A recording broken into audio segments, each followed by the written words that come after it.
আবারও আমরা সরাসরি চলে যাব সেই খবরের দিকে। রবিবাসরীয় প্রচারে রয়েছেন তৃণমূল প্রার্থী জাহাঙ্গীর খাঁ। আমরা যে সম্পর্কে কথা বলছিলাম আমাদের প্রতিনিধির সঙ্গে, যে ছবি আমরা দেখছিলাম, আবারও তার দিকেই চোখ রাখবো। একেবারে রবিবার দিনটাকেই তিনি বেছে নিয়েছেন। আমাদের প্রতিনিধি যেমনটা জানাচ্ছিল, একেবারে ফুরফুরে মেজাজে টোটোয় করে তিনি কিন্তু বেরিয়ে পড়েছেন মানুষের সঙ্গে প্রচার করতে। একেবারে গ্রামের ভিতরে ঢুকে মানুষের বাড়ি বাড়ি গিয়ে প্রচার করছেন তিনি, সেই ছবি আমরা দেখতে পাচ্ছি। তার সঙ্গে রয়েছেন তার কর্মী সমর্থকেরা এবং তৃণমূলের যারা একেবারে সমর্থক তারাও কিন্তু রয়েছেন, আমরা দেখতে পাচ্ছি সেই ছবি। ইতিমধ্যেই রবিবাসরীয় প্রচারে বেরিয়ে পড়েছেন তৃণমূল প্রার্থী জাহাঙ্গীর খাঁ, এবং যেটি জানা যাচ্ছে যে তার যে কেন্দ্র, সেই কেন্দ্র থেকে কিন্তু তৃণমূলের অভিষেক বন্দ্যোপাধ্যায় তিনি লিড পেয়েছিলেন। সেই জন্যই তৃণমূলের জন্য এই বিধানসভা কেন্দ্রটি খুবই গুরুত্বপূর্ণ একটি বিধানসভা কেন্দ্র। তার জন্যই কিন্তু একেবারে প্রচারে নেমে পড়েছেন প্রার্থী এবং তিনি মানুষের সঙ্গে প্রচার করছেন। আমরা দেখতে পাচ্ছিলাম মানুষও কিন্তু সেইভাবেই সাড়া দিচ্ছে। আমরা আবারও কথা বলে নেব আমাদের প্রতিনিধির সঙ্গে, তিনি রয়েছেন সেখানে সঞ্জয় মাঝি। সঞ্জয়, তোমার কাছে জানতে চাইবো যে তিনি কোথা থেকে কত দূর পর্যন্ত প্রচার করছেন এবং তার প্রচারের কি কর্মসূচি রয়েছে জানতে চাইবো তোমার কাছে। জাহাঙ্গীর খান ফলতা যেমন যিনি প্রার্থী হতেন তারই পাশাপাশি তিনি বজবজ এবং মেট্রোপলির দায়িত্বে আছেন। এই যে তিনটি বিধানসভা দায়িত্বে আছে অভিষেক বন্দ্যোপাধ্যায় একদম এখন সৈনিক হিসাবে জাহাঙ্গীর খান পরিচিত। আসন্ন যে লোকসভা নির্বাচন হয়েছিল থেকে অভিষেক বন্দ্যোপাধ্যায়কে জয়ের সবচেয়ে বেশি ব্যবধান এই ফলতা থেকে দিয়েছিলেন জাহাঙ্গীর খান। জাহাঙ্গীর খান নেতৃত্বে আসার পরে বজবজ থেকে তিনি সেই তুলনামূলক নেতৃত্বে লিড পায় এবং সেই জাহাঙ্গীর খানকে প্রার্থী করেছেন তৃণমূলের পক্ষ থেকে। 144 নম্বর থেকে বোর্ড থেকে জাহাঙ্গীর খানকে প্রার্থী করা হয় ফলতা বিধানসভা।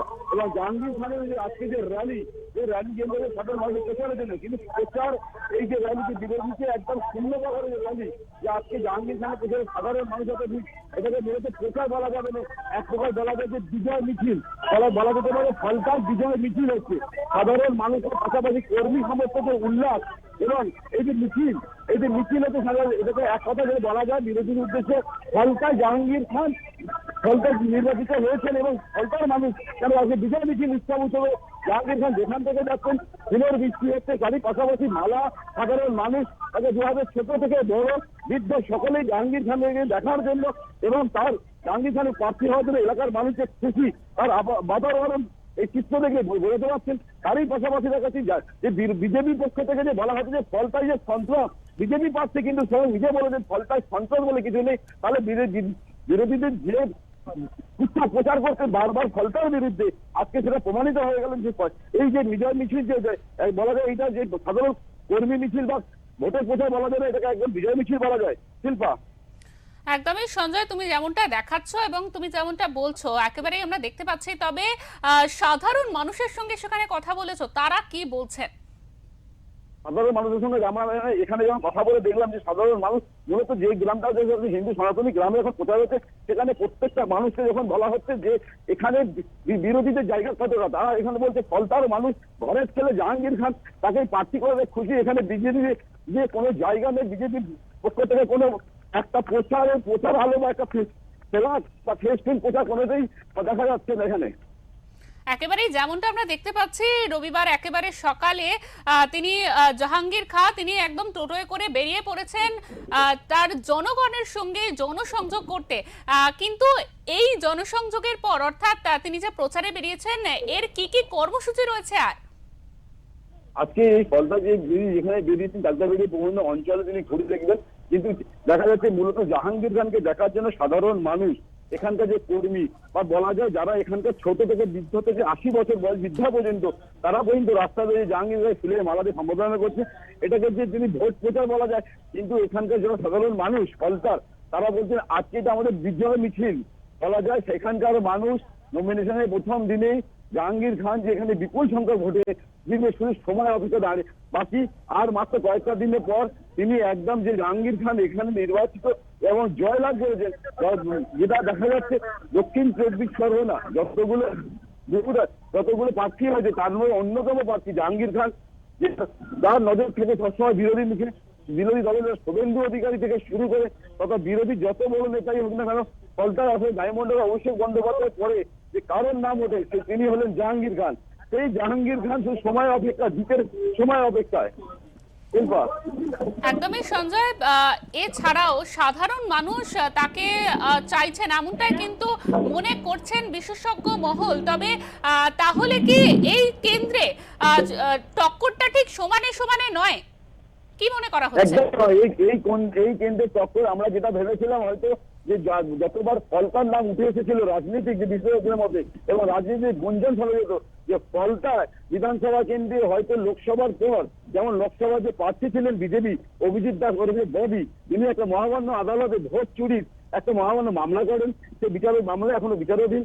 তারপর এখানকার যিনি প্রার্থী বিজেপির হয়েছে লোকসভা বিধানসভা ভোটে, ওনাকে আমরা জিজ্ঞাসা করলাম যে দাদা ফলতায় কি আপনি কোনো সংগঠন নেই বা ফলতায় আপনার নাম দিয়ে দেরি হলো কেন? উনি আমাদের জানিয়েছিলেন যে আমাদের একটু সাংগঠনিক ব্যাপার আছে, চিন্তা ভাবনা করে নেবে। উনি যেটার ব্যাপারে আশাবাদী, কিন্তু দেখা যায় সাধারণ মানুষকে যখন জিজ্ঞাসা করছে জাহাঙ্গীর খান ছাড়া এখানে কত দিন সাধারণ মানুষের প্রতিষ্ঠা হচ্ছে জাহাঙ্গীর খান হচ্ছে এখানে ভূমিপুত্র এবং ফলতায়, তো কিন্তু ওনাকে সারা বছর পাওয়া যায়, শুধু ভোটের দিনে শুধু দেখা যায় না। কিন্তু বিজেপির এখানে কোনো না আছে কোনো সংগঠন, না আছে কোনো কর্মী, বিজেপির কোনো উন্নয়ন নেই। ওটু উপরন্ত বিজেপি এফআইআর করে সাধারণ মানুষকে যে বিভ্রান্তের মধ্যে ফেলেছে, তাদের সাধারণ যে বিজেপির যারা কর্মী ছিলেন তারাও হয়তো মনে প্রাণে আজকে জাহাঙ্গীর খানকে এখানকার প্রার্থী বা এখানকার বিধায়ক হিসেবে মেনে নিয়েছেন। এক প্রকার বলা যায় যে আমরা যে ভেবেছিলাম যে এই ফলটাকে হয়তো বিশাল একটা কন্টেক্ট আমরা দেখতে পাবো, কিন্তু কিছুই নয়। এখানে বলা যায় এই আজকে যে মিছিলটা হচ্ছে এই মিছিলটা প্রচার মিছিল নয়, একদম বিজয় উৎসব মিছিল বলা যায়। শিল্পা, একদমই সঞ্জয়, তোমাকে অনেক ধন্যবাদ। তুমি থাকো সেখানে, আমরা আবারও তোমার থেকে তথ্য নেব, আবারও আপডেট জানতে চাইবো। আমাদের সঙ্গে ছিলেন আমাদের প্রতিনিধি সঞ্জয় মাঝি, তিনি কিন্তু রয়েছেন রবিবাসরীয় প্রচারে বেরিয়েছেন তৃণমূল প্রার্থী জাহাঙ্গীর খাঁ, এবং আমাদের প্রতিনিধি রয়েছেন তারই সঙ্গে। সেই ছবি আমরা দেখাচ্ছি আপনাদের ওঙ্কারের পর্দায়, সেই ছবি। জাহাঙ্গীর খাঁ তিনি কিন্তু বেরিয়ে পড়েছেন এবং তার সঙ্গে রয়েছেন তার উজ্জীবিত কর্মী সমর্থকেরা। তাদেরও কিন্তু একেবারে দেখা যাচ্ছে তারা কিন্তু তাদের যে নেতা জাহাঙ্গীর খাঁ তার জন্য একেবারে সাধারণ মানুষের ঘরে ঘরে পৌঁছাচ্ছেন, এবং জাহাঙ্গীর খান নিজে মানুষের বাড়ি বাড়ি গিয়ে তাদের সঙ্গে জনসংযোগ করছেন। দেখা যাচ্ছে মানুষ কিন্তু তাকে ফুল ছুঁড়ে অভ্যর্থনা জানাচ্ছেন এবং তিনিও খুশি হয়ে মানুষের দিকে ফুল ছুঁড়ে দিচ্ছেন। জনপ্রতিনিধি হিসাবে মানুষের সঙ্গে এই যে সম্পর্ক, এই সম্পর্কটাই কিন্তু একেবারে চোখে পড়ার মতো, এবং সেই জন্যই কিন্তু মনে করছে যে ফলতা কেন্দ্রে টিএমসির কোনো প্রতিপক্ষ নেই, তারা কিন্তু একেবারে জাহাঙ্গীর খাঁকেই বিজয়ী বলে মেনে নিয়েছেন, এমনটাই মনে করা যায়।